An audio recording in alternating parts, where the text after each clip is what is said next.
Challenge number 2 that we propose for developing officials in any type of system, the 2 official system, the 2-1 system, the 1-2 system, the 2-2 system, any system, is the bump.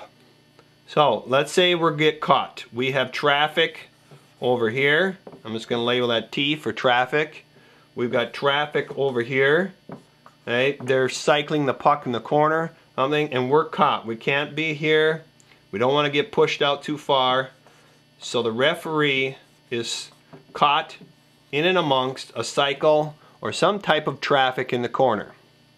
Now, what we've always taught foundationally is for an official to bump.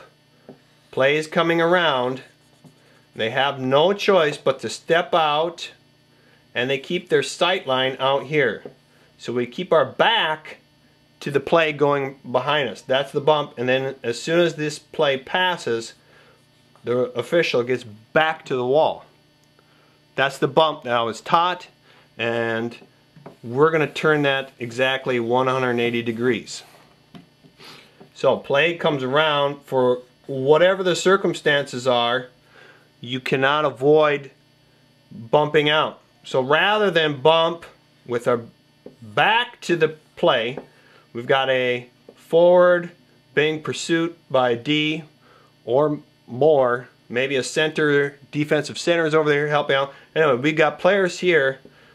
I always tell them, don't turn your back on the other 8 players to watch 2 players here. I propose you turn your back on the 8 and watch the 2, with some caveats. This is advanced positioning, so we're going to expect advanced footwork. Now, reason number 1 why I would have play comes around, the official steps out, and they keep their sight line here, yet they turn their back to everything back here. Reason number 1, I'll propose that. It's quicker. It's a quicker move. It's a nice spin move that is done very fluidly by officials who are even average skaters. We'll get out a stopwatch. Let's time an average skater who does the bump the traditional way, where they keep their back. They have to come out, sit down, do a backwards C-cut. There's a little bit of positioning and transition footwork there that needs to be done. Versus, let's take that same average skater, and when the play comes around, they just do a mohawk pivot turn. We'll get the stopwatch out in time. Which is quicker? Now, the caveat here is that they are turning their back on 8 players who are out there. They need to do a quick snapshot. By snapshot, I mean this. As play's coming, they take a quick look here. Let's say we've got a white player and a dark player out front. We've got a white player, dark player up here. Let's even say we got a white player, dark player over here. Okay, so we've got 3 sets of potential conflicts here, potential infractions. We've got 2 opposing colors, and obviously the white and dark coming around the boards is what we're turning to watch. So we're turning our backs on 3 potential things. They got to take a quick snapshot of these areas, and once that quick pirouette is done and they're back in their position scanning the entire play, they got to look back and make sure everything's copacetic. Everything looks good out there. Okay? So the snapshot needs to be done. That's why this is advanced. That's why I would never propose any of this at a basic or USA Hockey type seminar. That's why I'd only propose it to advanced officials. So number 1 is it's quicker. We talked about getting out the stopwatch. We can do that move like that. Number 2 reason is it is more natural.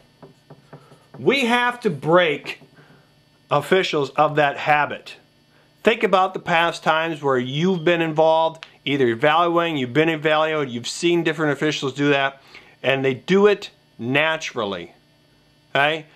Well, if it's natural, it's a much better from a teaching progression way of doing things. If I'm going to teach skating, and I don't know if you've done that before, but teaching skating, advanced level skating, to an official is a challenging task because it involves a lot of reps, a lot of proper technique, a lot of perfect practice to make things smooth.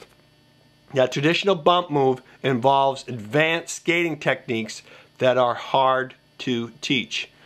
I'm not saying it's impossible, I'm just saying there's more of a challenge here. Let's tap into what's natural. Number 3 reason, this has been tested. Tried the technique, put it out there, experimented, found that it definitely works. And number 4, one of the main reasons I started thinking about this is I saw the skaters on TV do this. And the argument always coming back is they're refereeing entertainment. It's a different type of game. When you get on TV, you can do that move if you want. In the meantime, you're doing this foundational basic thing. Well, what's done on TV works at the fastest level of hockey on the planet. I certainly think it would work at the mite level, at the grassroots level, at anything in between.